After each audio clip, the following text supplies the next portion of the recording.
did this like 10 times and I'm gonna redo this again. So hi, my name is Cruz. My presentation is going to be on Claudia's journey from the mix-up files of Mrs. Basil E. Finkweiler, the home versus the Metropolitan Museum of Art, in terms of her moving from her house as the home to the museum as a symbol of her home.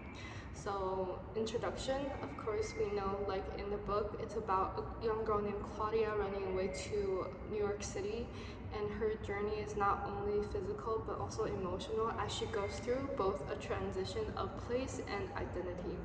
And my paper aims to use Twen's theories of place, art, and experience to compare Claudia's house as a home and the museum as a home, to understand her growth, her relationships, and her experiences.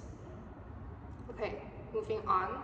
So as Twen explains, place exists at different scales and become meaningful through everyday embodied experience. And the home is, with his paper, is going to be connected with the private space and the neighborhood scale.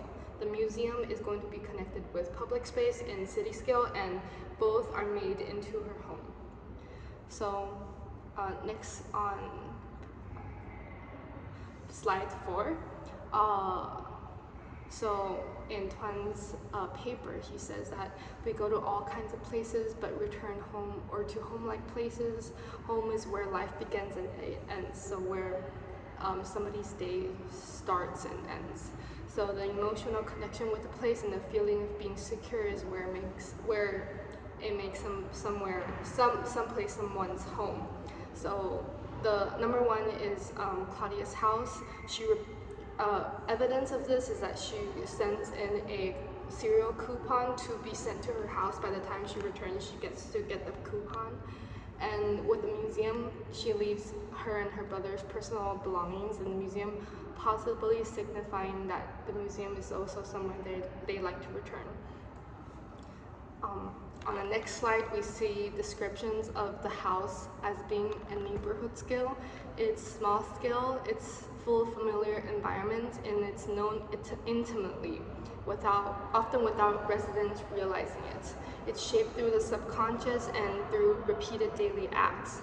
So for her, it might be taking care of her brothers or doing her daily chores. It might not be visually or conceptually prominent, but it's meaningful through routine, emotions, and sensory memory. But her home is seen to be emotionally sterile, as we see on the next slide. So places within the home, like the dining room table or the bedroom, as it is a personal space, should be a place of nurture, and it is a nurturing shelter. It is where one could be openly and comfortably with their fragility and their bodily needs. So it's a safe place. But on the next slide, we see that Claudia in the beginning doesn't feel that way. She feels injustice with chores, her allowance. She has arguments, and we see that her parents don't spend a lot of time with her. So to her, it's because she's the oldest, she's a girl, that's not fair to her. Even though she gets really good grades, her family doesn't give her what she thinks she needs, which is appreciation. And then on the next slide, we see that she finds a new home, one that she creates by herself in the museum. So first of all, the museum is going to be connected with being city scale. So city experiences are mundane, repetitive, going to the store and stuff like that. But they form the background of life because lots of people come and go, and then there's a lot of history with lots of personal stories that is embedded in a city with the amount of people that are in it and lived in it for a really long time.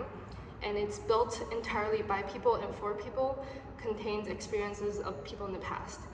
So museums compared to that is very similar, as it's the spaces in the museum with objects and art and all of that together tells stories of people in the past. And Claudia creates meaning in the museum by engaging with formative rituals that might seem mundane, but by building experiences and creating memories there, she has a different emotional connection with the museum as in terms of seeing it as her home. So she turns it into a meaningful place through sensory exploration, uh, exhibits, observation, and doing routines like hiding or waking up.